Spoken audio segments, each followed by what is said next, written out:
So now you have gone off, you've collected a bunch of data. Some of it is verbal response data, some of it is participatory design data, some of it is observational data. You got a lot of data, is what I'm saying. And now you've got to figure out how to analyze and make sense of that. That is a difficult chore. It can also be a very enjoyable chore, but a chore nonetheless.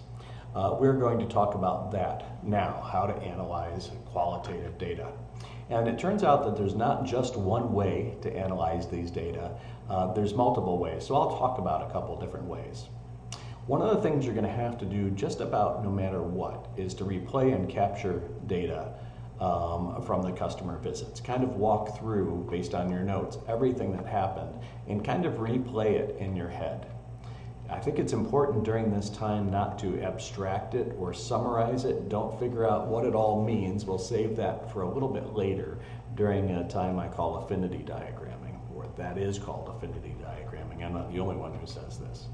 And during this time, you'll usually be doing this as a team, so make sure to use your team management skills to get the data down and ensure that everybody feels heard in terms of what they felt that they observed. There are various things you can create. One of the first things we want to know is we want to capture as much information as we possibly can about the users of this kind of product, and qualitative data can often provide a lot of that information.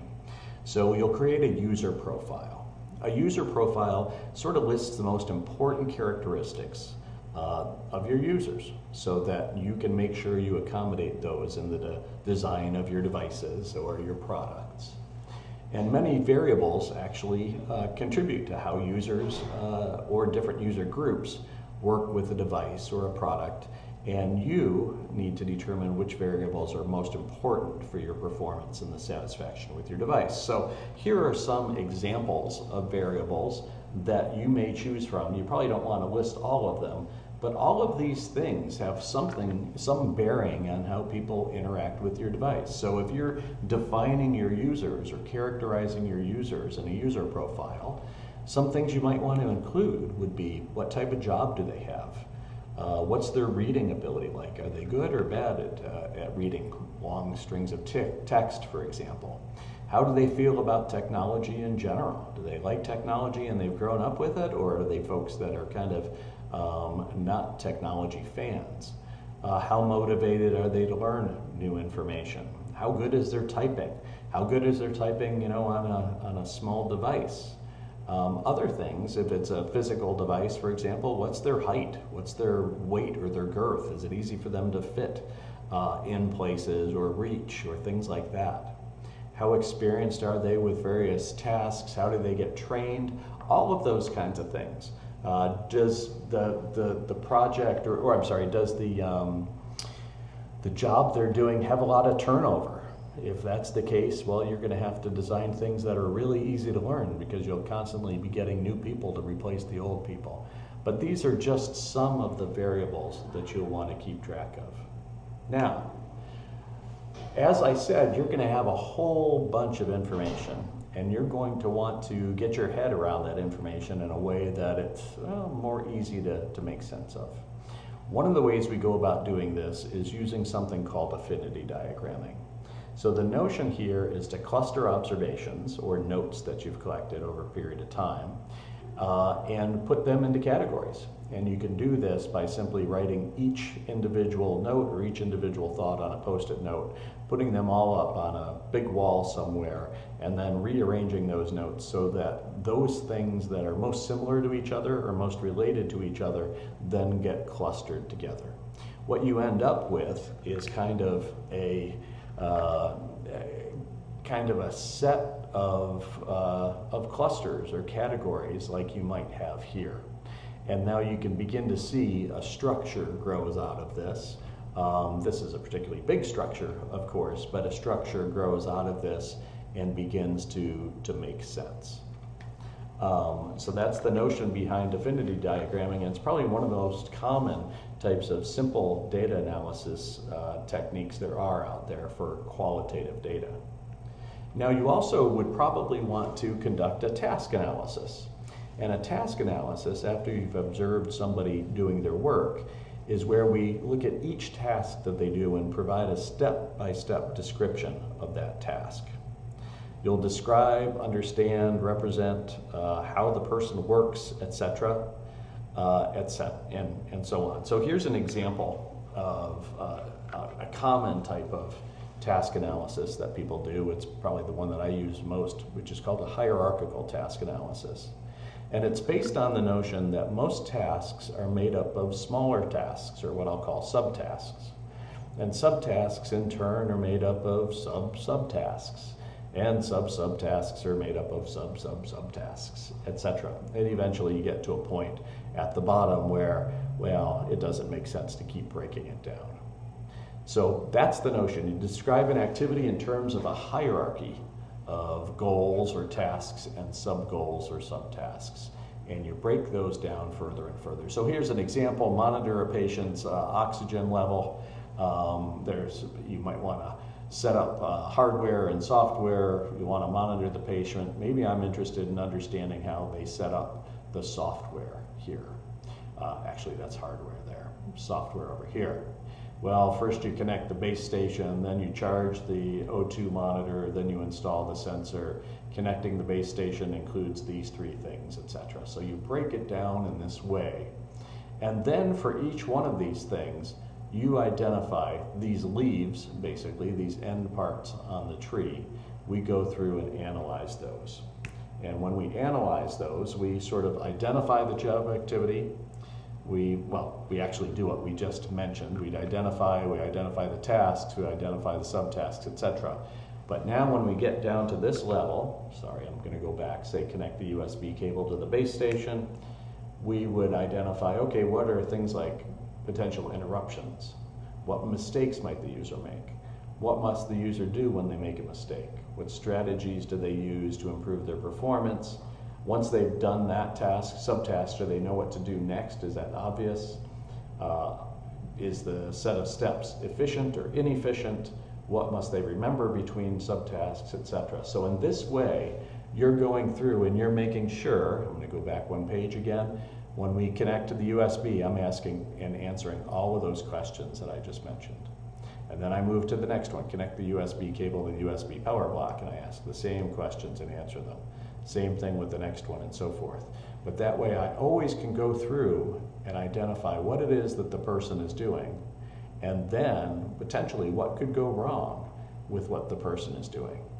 When you identify what could go wrong, of course your job now as a designer is to figure out how do you mitigate that problem? How do you fix that problem so it's not likely to go wrong, or if it does, that it can be remedied really fast.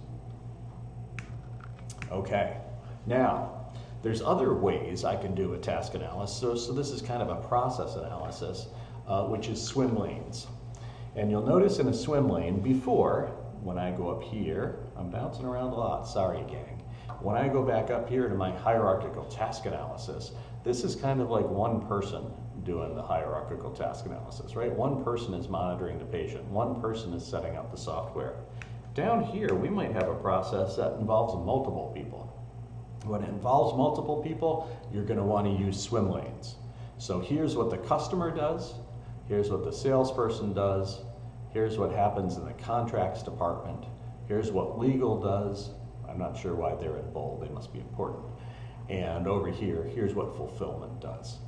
So we know that the customer does this first, and sales does this, but they're not involved again till late back here when they're notified that the agent canceled an order. So that's the idea, is to go through here and do a very similar kind of task breakdown, but it's a task breakdown for multiple people. So I could look down here and see everything the customer does, everything the salesperson does, etc. But I could also look across here and see what's going on at the same time. At the same time, we've got the customer submitting the PO, the rep logging the PO, and the contract agent reviewing it. Now, another way of looking at things is through a journey map. And you may have created these before, or certainly you've seen them. But the notion is to illustrate the experiences people have when they're using a product or a service. So it usually includes the actions, maybe even things like decisions and their feelings and their perceptions and what's going on in their mind, if it's a positive thing or a negative thing, etc. The map should represent the experience, including moments of indecision, things that are going well, things that are going poorly, etc. So here's an example of a user experience map. In this case, it's a customer journey map. So here are the stages that happen. Here are the stages that are happening: research and planning, shopping, booking, post-booking, travel, post-travel, etc. Here's what's going on during that period of time. Here's what people are thinking potentially during that time. Here's what they're feeling about during that time. And here's kind of an indication of how enjoyable it is.